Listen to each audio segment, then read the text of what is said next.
जिनके लिए ताजदार गोल्डा दुआएं करते रहे हों हैं, और जो ताजदार गोल्डा के घर में पले हों, फिर इल्म तो उनकी मीरास होगी ना।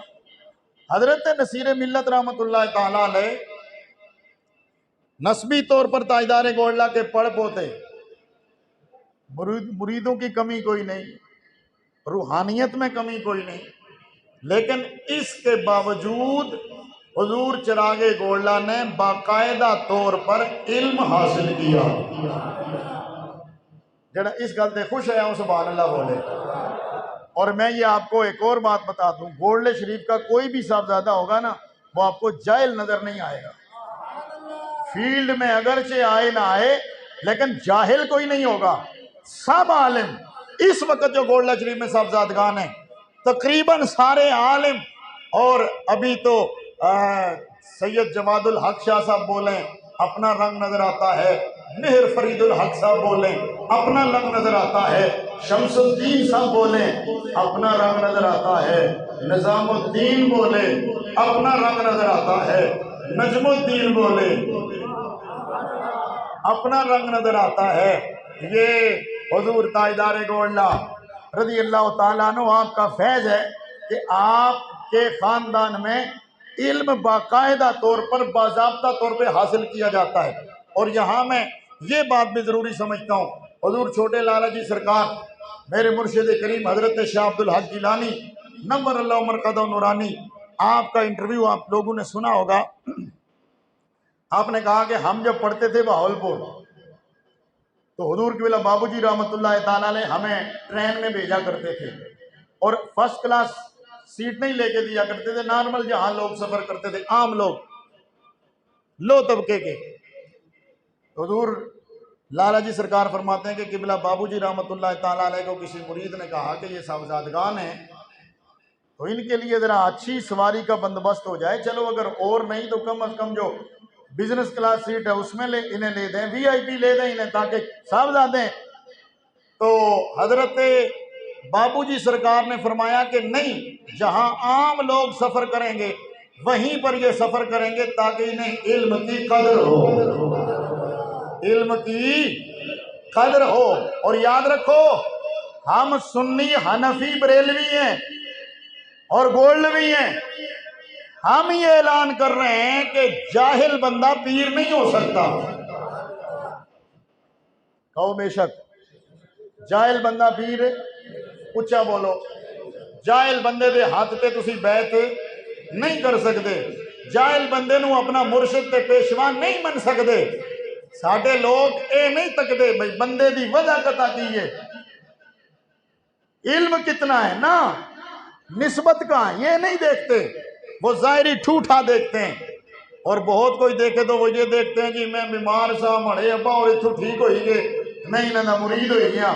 मैं क्या ठीक है, अब्बा और बीमार सन ठीक हो गए, चाचा सी ताया दादा सी ठीक हो गया, इदा मतलब है नहीं भाई तू इन्हों मुर्शद मानना, अदब कर एहतराम कर, जा उठो फैज दुआवा ले, लेकिन मुर्शिद तेरा वो होगा जो तुझे राहे हिदायत की तरफ चला सकता हो। आज के बोलो सुभान अल्लाह। जो खुद जाहिल हो उसने आपकी रहनुमाई क्या करनी है। और हजरत सुल्तान बाऊ क्या फरमाते हैं, हुण ते बोलो ना सुभान अल्लाह। सुल्तान बाऊ फरमाते हैं इल्मु बाजी जड़ा करे फकीरी काफिर मरे दीवाना,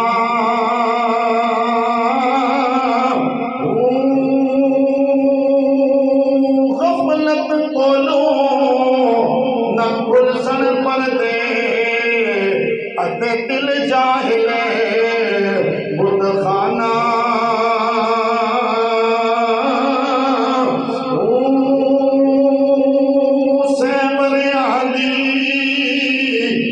करे इबादत रवे अल्लाह कोलो बेगाना।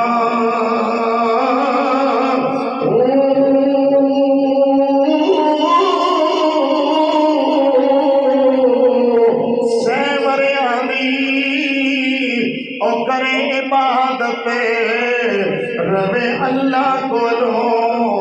बेगाना हुआ नसीब इन्हा दे बाहू ओ जिन्ना मिलिया यार जगाना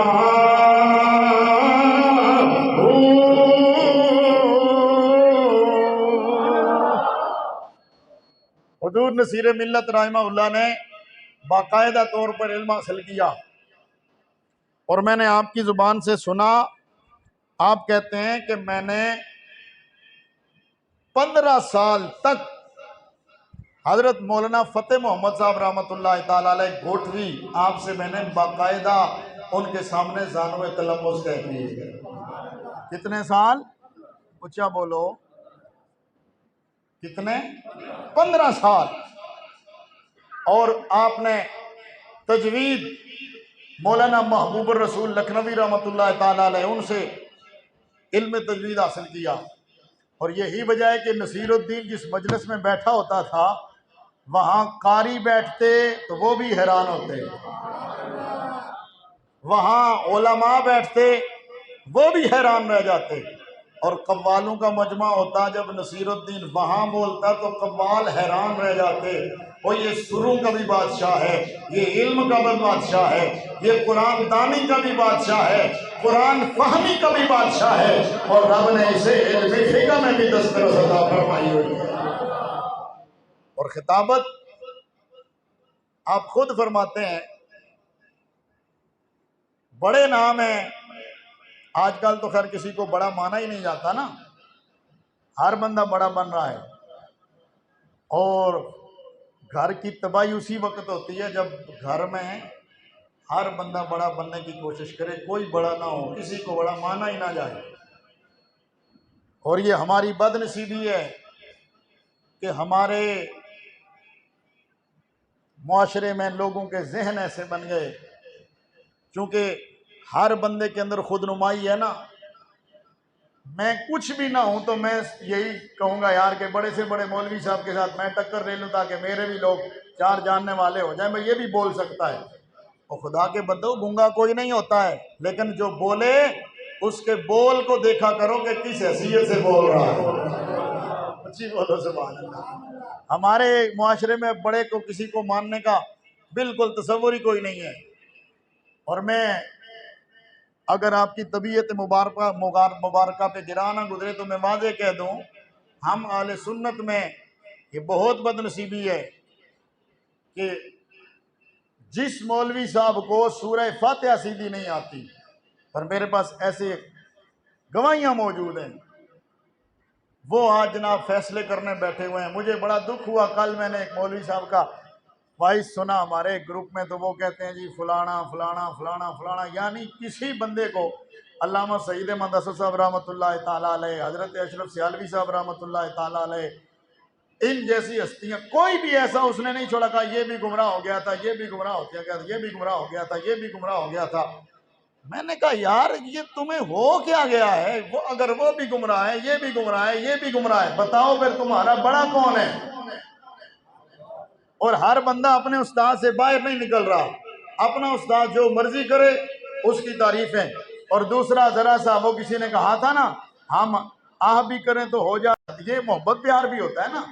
तो हजरत हाशिमिया ज़ाहिर है उनका एक नाम है, तो वो जब तकरीर करके जाने लगे तो उन्हें भी बिठा के कहते हैं, लखनऊ वालों आपको उर्दू दानी पे बड़ा नाज होगा पर पंजाबी की भी सुन के तो जाओ है। तो ये आपकी एक मोहब्बत थी। और बड़े बड़े उलमा से इल्मी मुबाहिसे आपके हुए, बड़े बड़े जय्यद उलमा से, लेकिन हुजूर नसीर मिल्लत रहमतुल्लाह ताला अलैह का एक वस्त जो हर चीज पे हावी था, वो पता है क्या था? जिस चीज को वो हक समझते थे उसे बेधड़क होकर बयान फरमाते थे। चाहे कोई अपना नाराज हो, चाहे कोई बेगाना नाराज हो, वो कह देते थे। यही वजह, चूंकि सच्चे लोग थे ना, सच बोलते थे। ये बरेलवी कभी कहते थे नसीरुद्दीन शिया हो गया, कभी कहते नसीरुद्दीन वहाबी हो गया, कभी कहते नसीरुद्दीन पटरियों ले गया। ठीक है, जदों तक जिंदा रहे थे पटरी ते चढ़ा नहीं दिता, ते हुण उन्हां दा नां लैके पटरियां ते चढ़ रहे हैं। हाँ, बिल्कुल ऐसे ही है। अब भी खैर कई निजी महफिलों में बैठते हैं, पीर नसीर का कलाम नहीं पढ़ना चाहिए, उसमें बहुत सारे सुकम है, ये होता है वो होता है। तो खुद वही मुल्ला जब मिंबर पे आते हैं, देखते हैं महफिल बन नहीं रही, तो फिर क्या हाय हाय चढ़ा के गोल्ला फरमाते हैं, एक मैं ही नहीं तुझ पर कुर्बान ज़माना है।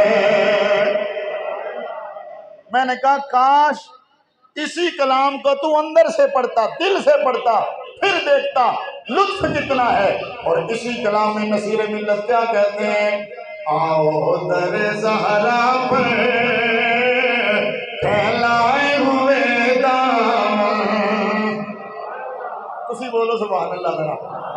आओ दर ज़हरा पर फैलाए हुए दामन, है नस्ल करीमों की लजपाल घराना है। हजरात, हजरत नसीर मिल्लत रहमतुल्लाह ताला अलैह फिरका वारियत के सख्त खिलाफ थे।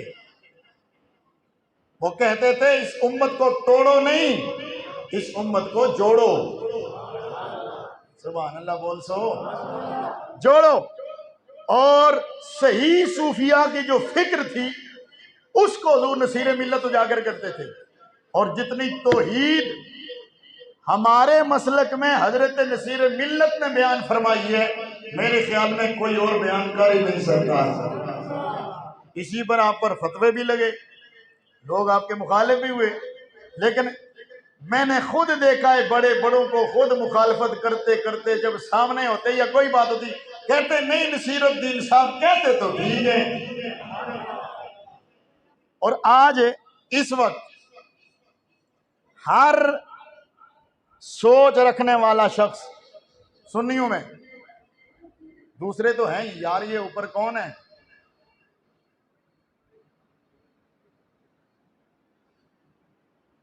हर नजरिया रखने वाला आज देखो अपने मौक़िफ़ पे नसीरुद्दीन नसीर गोल्डवी का खोल लाता है। कहते देखो जी नसीरुद्दीन साहब ने यूं फरमाया था। मैंने कहा नसीरुद्दीन को एक साइड से ना देख, नसीरुद्दीन नसीर की हर दोनों तरफ से तस्वीर के रुख देखो। ऊंची बोलो सुभान अल्लाह। और ये हजरत नसीर मिल्लत के सच्चा होने की दलील है कि सुन्नियों में से भी हर शख्स को नसीर मिल्लत के कौल से अपनी दलील मिल जाती है, जिससे मुझे ये पता चला है कि आज समझ जाना चाहिए तुम्हें, नसीरुद्दीन ना इधर झुका है ना इधर झुका है, ना इफराद का शिकार हुआ ना तफरीद का शिकार हुआ। नसीरुद्दीन उसी जगह पे खड़ा था जिस जगह पे पीर मेहर अली शाह खड़े थे। राज के बोलो सुभान अल्लाह। हमारे लोग इफरात और तफरीद का शिकार हो जाते हैं, जो बनु उमैया के कसीदे पढ़ना शुरू हो जाते हैं तो वो फिर एक्सट्रीम लेवल पे जाते हैं, और जो अहले बैत की तरफ जाते हैं और बनु उमैया की मुखालफत करते हैं वो भी एक्सट्रीम लेवल पे चले जाते हैं। लेकिन हुजूर नसीर मिल्लत ने किस तरह मियाना नबी का रास्ता हमें दिखाया, फरमाया अहले बैत इज्जत वाले, अजमत वाले, शरफ वाले, मकाम वाले, लेकिन इसके बावजूद वो मासूम नहीं, उनसे भी खता का सुदूर मुमकिन है। और दूसरी तरफ फरमाया वो बनु उमैया को इतने उठा कर आसमानों से मिलाने वालों, वो जितने भी बड़े हो जाए, नेक थे, अच्छे थे, लेकिन उनका मुकाबला नबी के घर वालों से नहीं हो सकता है। हजरत नसीर मिल्लत का कोई जुमला हजरत अमीर माविया रज़ी अल्लाह ताला अन्हु के बारे में आप हल्का नहीं दिखा सकते। आपने कहा हजरत अमीर माविया साहबी रसूल है, ऊंची बोलो सुभान अल्लाह। उनकी शरफ सहाबियत का लिहाज रखा जाएगा। और मुझे अब भी याद है, आज से को 5-7 साल पहले गोल्डा शरीफ में मीटिंग हुई तो हुजूर नसीर मिल्लत रहमतुल्लाह अलैह के साहबजादे हजरत जामी सरकार, उन्होंने सबको बुलाया, तमाम उलमा इकट्ठे थे गोल्डवी। आपने फरमाया मुझे बताओ क्या तुम सब हजरत अमीर माविया रज़ी अल्लाह ताला अन्हु के सारे मकाम और जो जो मामलात हुए मौला कायनात के साथ उनको सामने रख के बताओ, वो सहाबी हैं? कह के बोलो सहाबी हैं? कहा हाँ। तो फरमाया जब सहाबी हैं तो फिर किसी को मुंह खोलने की कोई सहाबी मान रहे हो तो मुस्तफा जाने, मुस्तफा के सहाबा जाने। जोर से बोलो। और हजरत नसीर मिल्लत ने क्या खूबसूरत शेर भी कहा है कि उन सहाबा के खुश अदवार अदाओं पे मैं कुर्बान, जिनका मसलक था तवाफ़े रुखे ज़ेबा करना है। तो यूं आपने हर हवाले से फरमाया कि इफरात व तफरीद का शिकार नहीं होना चाहिए। यूं ही बरेलवी और देवबंदी मसलक की जब बारी आई और शिया की, वहां भी आपने कहा, फरमाया बरेलवियों में भी और देवबंदियों में भी इफरात भी है, तफरीद भी है। फरमाया ना, देवबंदियों को चाहिए कि वो भी हद में, बरेलवियों को चाहिए कि वो भी हद में रहें, बिल्कुल अंधे ना हो जाएं। और देवबंदियों से कहा तुम भी, आपके लफ्ज है, कहा तुम भी अपने दिल में कुछ दर्द कुछ ज़ोक तो पैदा करो, मुस्तफ़ा की मोहब्बत दिल में उतार कर तो देखो। आपसे किसी ने कहा कि आप फलाने को काफिर नहीं कहते, फलाने को काफिर नहीं कहते, तो आपने फरमाया भाई बात यह है कि जो गलती करेगा मैं उसे कहूंगा, चाहे मेरा अपना हो चाहे कोई और हो। हाँ, कहा मैं किसी की पार्टी देकर फतवा नहीं देता कि वो गुस्ताख है तो वो काफिर है, ना ना ना ना, मैं उस कायल का कौल देखकर कहता हूँ। क्यों? फरमाया किसी पार्टी में अच्छे से अच्छा बंदा भी मौजूद हो सकता है। और जब मुखालफत पे आते हैं ना, हक की मुखालफत पे, वो तो अपने लोगों को नहीं छोड़ते थे, बिल्कुल बरमला कहते थे। और दोस्तान गिरामी, जिस वजह से मैंने हजरत नसीर मिल्लत के आज ये कुछ गोशे आपकी ज़िंदगी के आपके सामने रखने का फैसला किया, खुदा की कसम मैं मिंबर पे बैठा हूँ। देखो 2-3 साल पहले की बात है, मैं हजरत नसीर मिल्लत की लिखी हुई मनक़बत, जो आपने हुजूर हजरत सैयदा कायनात मखदूमा कौन है हजरत सैयदा ज़हरा पाक सलामुल्लाह अलैहा आपके बारे में लिखी, आपके तारीफ में, गालिबन ये आपने मदीना शरीफ में लिखी थी सैयदा पाक के मदार पे हाजिर होकर। मैं कसम खा के कहता हूं कि जब मैंने ये शेर पढ़ा ना, मेरे अंदर एक अजीब कैफियत आ गई। और मैंने उस वक्त सोचा कि जिस शख्स का नाम नसीरुद्दीन है, वो सिर्फ जुबान से नहीं बोलता था, जो जुबान से बोलता था वो उसके दिल में हुआ करता था। कसम खुदा की। उन्होंने एक शेर लिखा और उसने मेरे दिल पे असर किया और मेरे आंसू निकल आए। सैयदा पाक की बारगाह में, आजकल शायर तो लिख देते हैं ना तखय्युल में, वो कहाँ से कहाँ और क्या से क्या, लेकिन हजरत नसीर मिल्लत का ये शेर मुझे समझा गया कि नसीरुद्दीन जो लिखता था वो हुजूर कल्ब से लिखता था, और जिस हस्ती के बारे में लिखता था उस हस्ती की बारगाह में हाजिर होकर लिखता था। सुभान अल्लाह फरमाएंगे आप। वो शेर मैं आपको सुनाता हूँ जिसने मेरे दिल में हलचल मचाई। आप जरा होश जोश गोशे होश से सुनना, उसके लिए एक मरतबा सुभान अल्लाह कह दो। अब मैं देखूंगा आप कितना जाग रहे हैं, फिर बोलिए सुभान अल्लाह। आहा, आपने सैयदा पाक की बारगाह में लिखा, पहले मैं मतला पढ़ देता हूँ। क्या लिखते हैं कि पड़ा हूँ दर पे तेरे मिसले का या ज़हरा। बोलो बोलो बोलो सुभान अल्लाह। पड़ा हूँ दर पे तेरे मिसले का या ज़हरा, पड़ा हूँ दर पे तेरे मिसले का या ज़हरा, मिले फकीर को खैरात जा या ज़हरा, मिले फकीर को रात जाया। अगला शेर सुनना, जिस शेर की वजह से मैंने आपकी खिदमत में इतना तमहीद बांधी है। हजरत नसीर मिल्लत सैयदा कायनात की बारगाह में क्या अर्ज करते हैं, क्या कहते हैं? कहते हैं खुदा को मैंने सदा ला शरीक जाना है।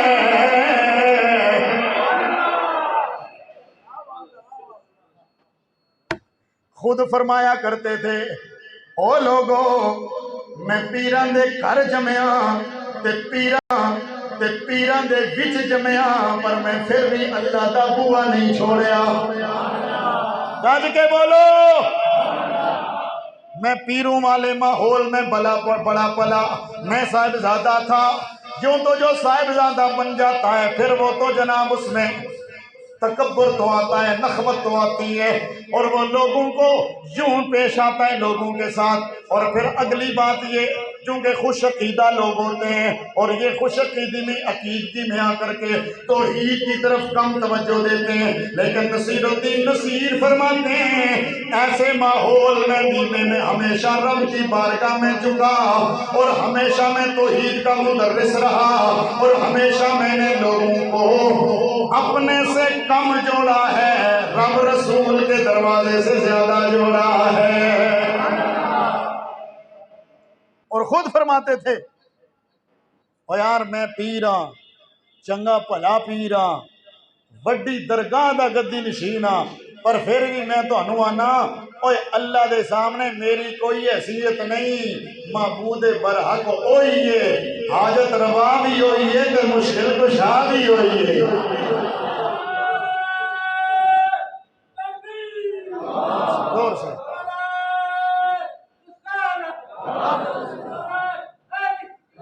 अच्छा कई लोगों को फिर शक पै जाता सी वो ये कहता है कि हाजत रवा अल्लाह है, मुश्किल कुशा अल्लाह है। मैं कहता इस गल तो केड़े बंदे नूं इनकार है? ये तो हर बंदा कहता है। हाजत रवा कौन है? ऊंचा बोलो। मुश्किल कुशा कौन है? अल्लाह। लेकिन अगली बात नसीर मिल्लत फरमाते थे रब को हाजत रवा मान कर, रब को मुश्किल कुशा मान कर और ये ऐलान करके फिर लोगों को नबियों वलियों के दरवाजे से दूर न करो।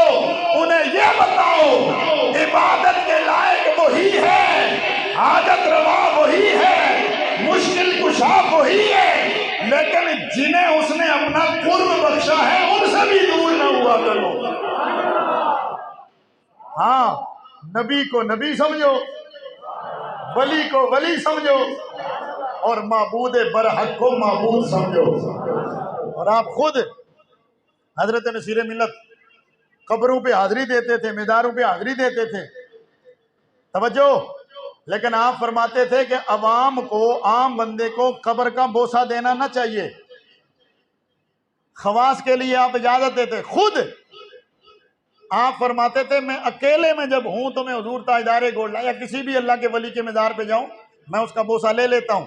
लेकिन अवाम चूंकि इनकी सती ये बहुत इनका इल्म कम थोड़ा होता है, नजरियात इनके कच्चे होते हैं, लिहाजा अवाम को मना किया जाए। क्यों? फिर आप ताजदारे गोल्डा का भी फतवा सुनाया करते थे कि हुजूर ताजदारे गोल्डा कब्र के बोसे के कायल हैं लेकिन अवाम के लिए नहीं। फिर आला हजरत का फतवा सुनाते थे। आला हजरत ने लिखा है कि अदब ये है कि 4 हाथ पीछे खड़े होकर दुआ मांगा करो, हैं ये सब चीजें। लेकिन हुजूर से हजरत सैयदा ज़हरा पाक की बारगाह में जाके क्या कहा? यही कहा ना कि लोगों को मैंने असल तौहीद समझाई है। जो इफरात का शिकार थे उन्हें भी समझाया, जो तफरीद का शिकार थे उन्हें भी समझाया और खुद सारी जिंदगी तौहीद का दर्स दिया। तो क्या कहते हैं सैयदा पाक की बारगाह में कि खुदा को मैंने सदा ला शरीक माना है, खुदा के सामने रहना,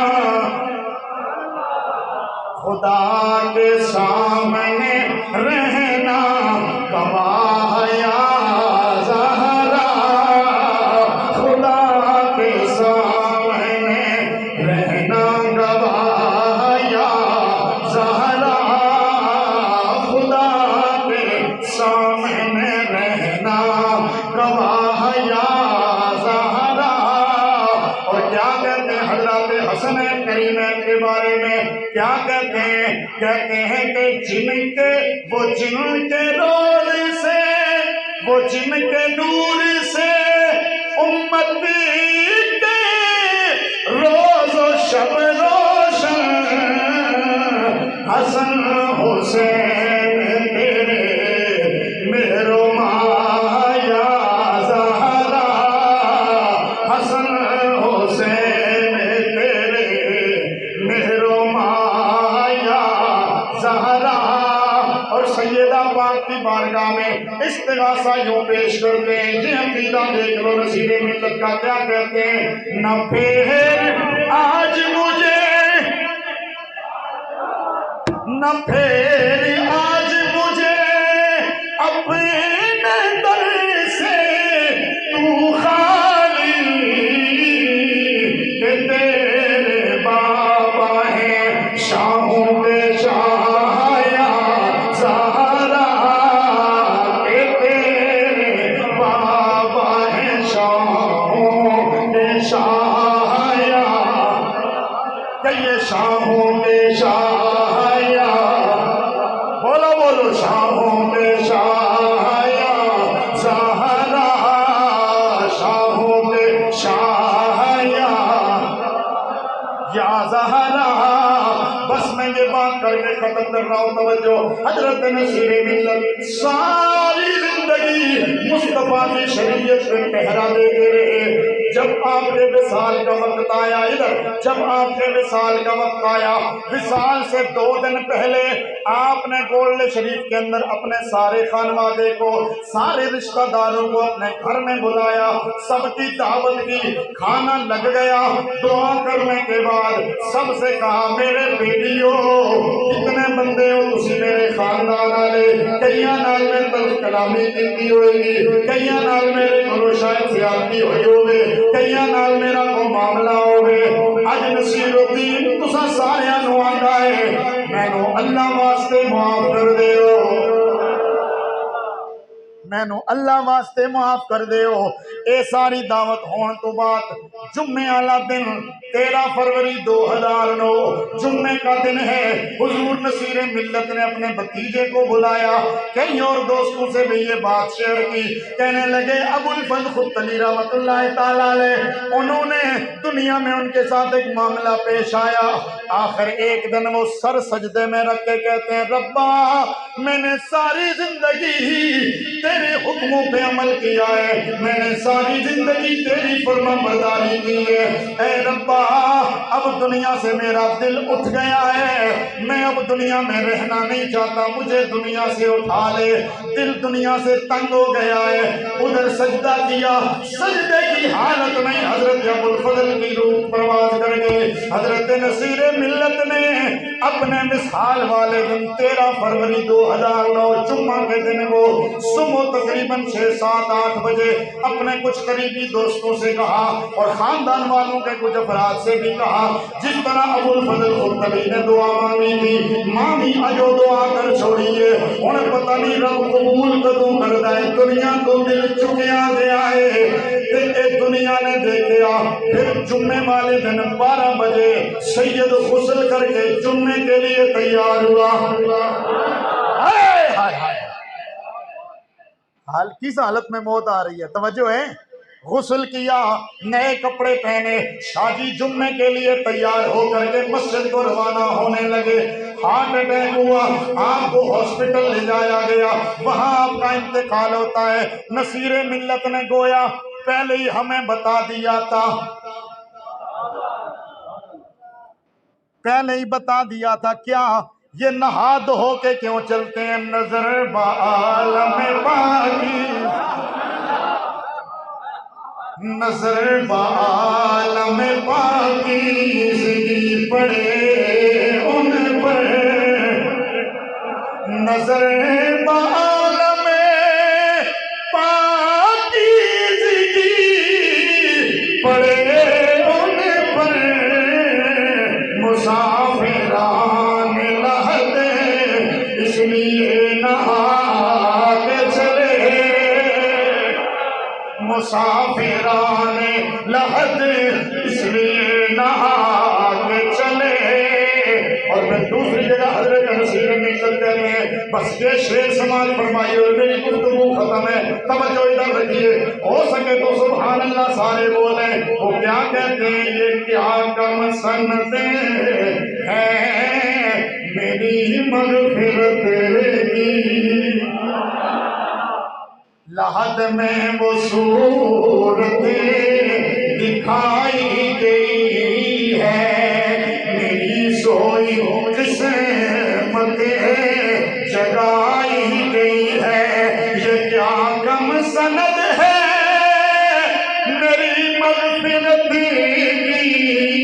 ये क्या कम सनद है मेरी मगफिरत की, तेरे दर से मैय्यत उठाई गई है, तेरे दर से मैय्यत उठाई गई है।